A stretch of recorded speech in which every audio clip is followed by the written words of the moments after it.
So, everyone and their dog has been asking me to make a video on Glassed. Ever since I did my State of Halo Fangames video 8 months ago. And I figured now was a good time, seeing as they've just posted an update about a day ago.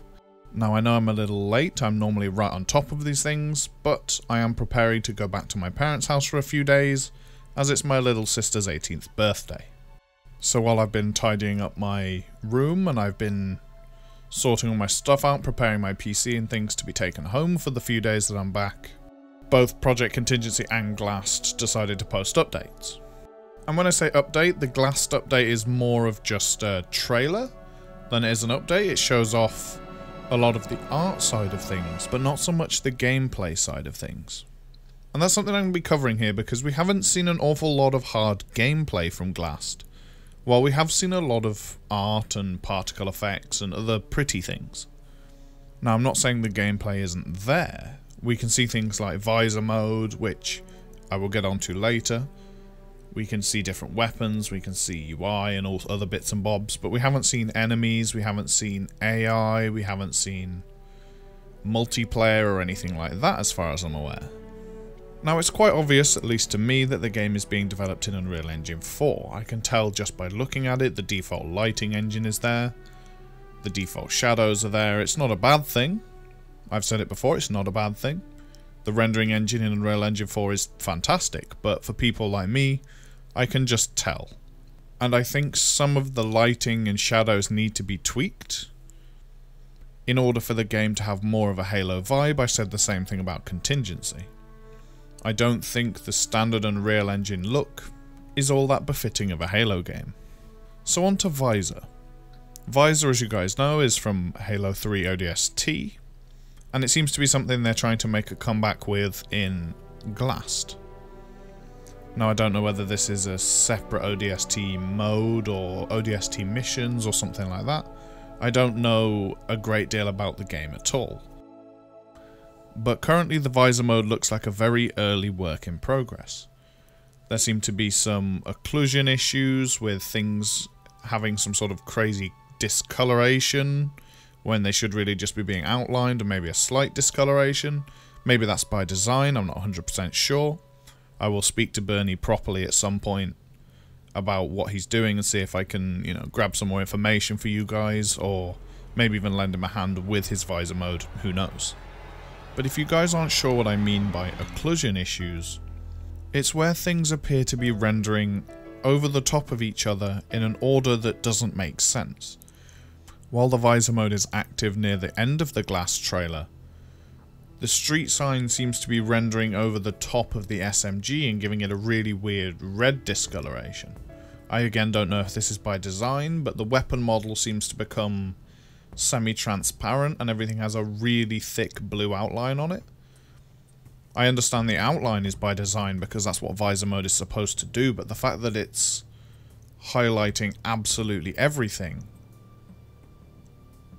doesn't make a lot of sense to me.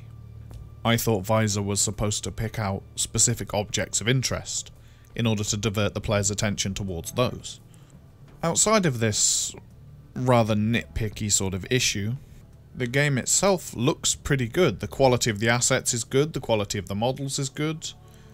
The car in the screenshot that I showed with the visor issue could do with a little work on its smoothing groups. I can see some of the polys around the wheel arch, but again, that's a really nitpicky thing. But as far as visuals go, Glassed is doing really well. As far as gameplay goes, I can't comment because I haven't actually seen any gameplay.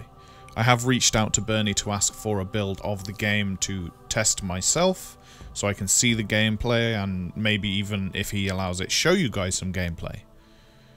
And that way I can formulate a better opinion on the game, because at the moment it's rather negative, because a lot of the critical components of the game we haven't seen yet. Not to say they aren't there, but we haven't seen them.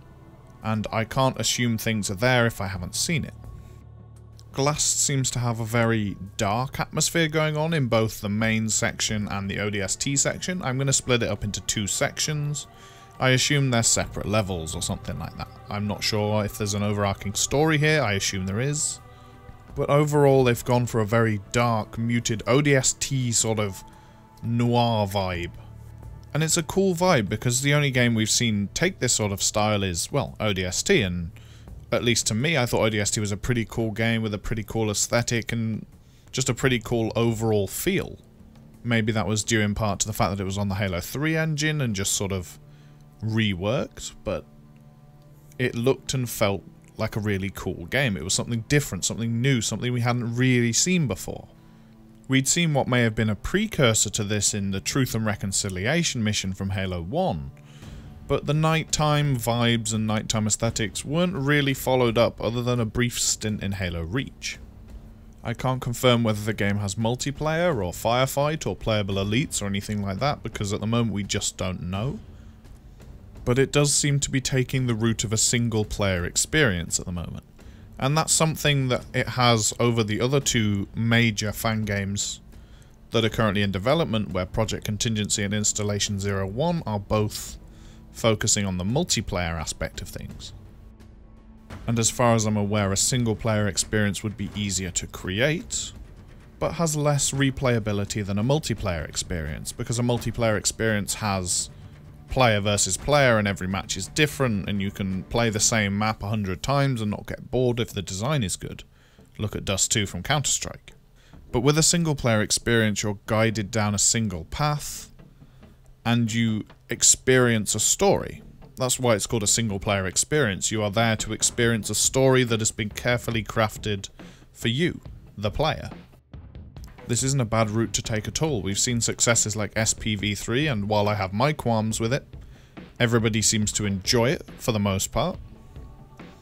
I see nothing but rave reviews about it online, and while my experience wasn't as great, other people seem to love it, and that's great.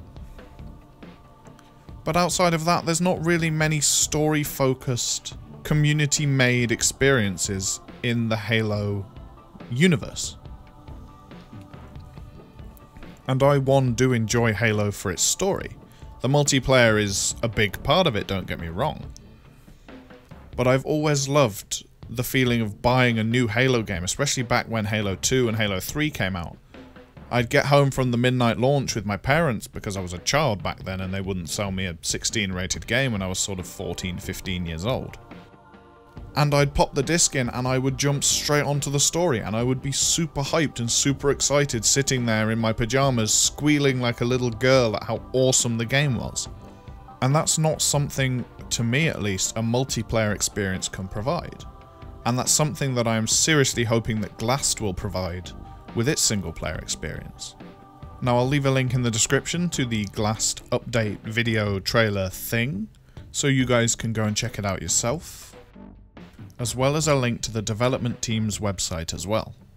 What are your guys' thoughts on Glast and single-player PC Halo experiences? Let me know in the comment section down below, and remember, stay classy.